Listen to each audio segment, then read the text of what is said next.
Have you ever thought about what you want to have written on your gravestone?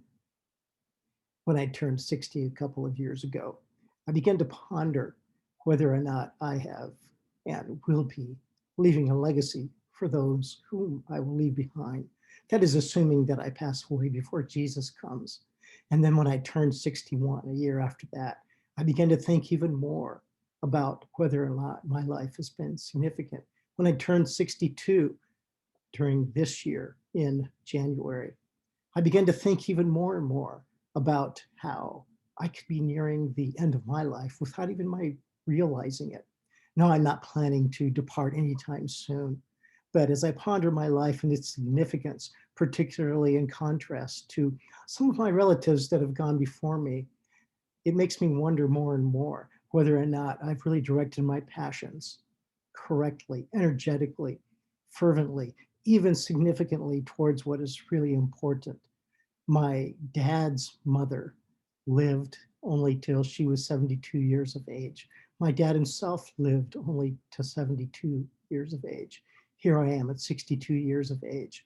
And I'm beginning to wonder how much longer that I might have, particularly in terms or in view of some of the pains that my body has experienced recently, as I have discovered some significant issues regarding arthritis, regarding the strength that my body is able to endure, regarding some possible surgeries that I might be able to undergo or need to undergo in the future, and how those kinds of actions might alter my life. Will they shorten it? Will they make it more difficult? All I know is that in recent weeks, I've been in significant pain, pain that I did not experience before up until that point. That pain came on quite suddenly, although apparently it is the result of a process that has been experiencing or that I have been experiencing over several years without my even realizing it. For up to that point, I've been in fairly good condition, exercising, bicycle riding, late weightlifting, and prior to a few years ago, backpacking several routes with my son.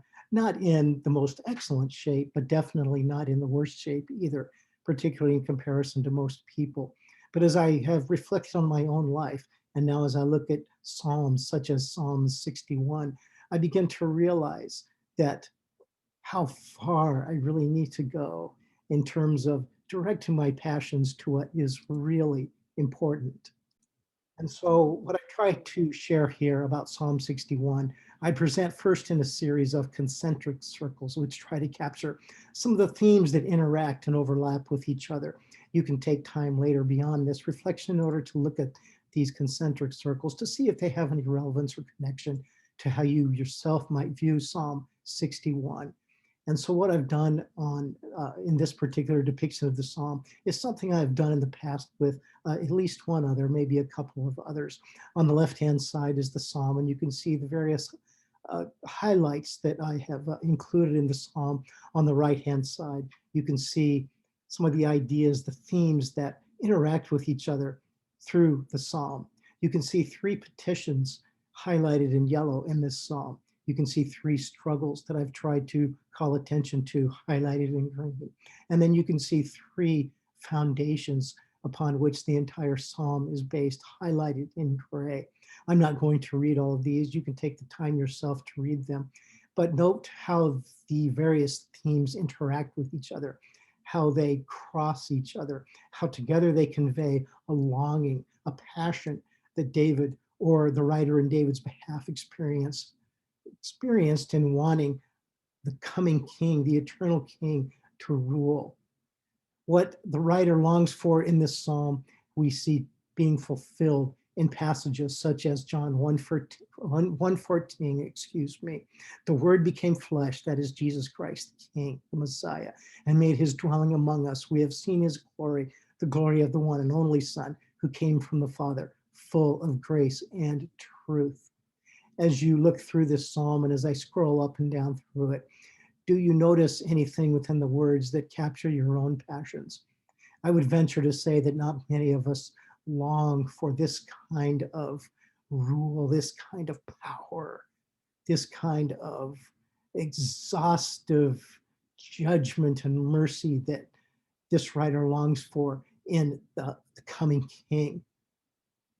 I sure hope that as we look at this psalm, as we reflect upon the previous psalms and continue to go forward, that we can realign ourselves with such passion. Who is your God?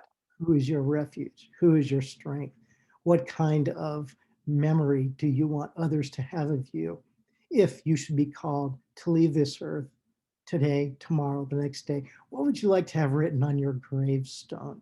I ask that question because it is a way of getting us to think about what kinds of ideas or legacies we might want to leave behind.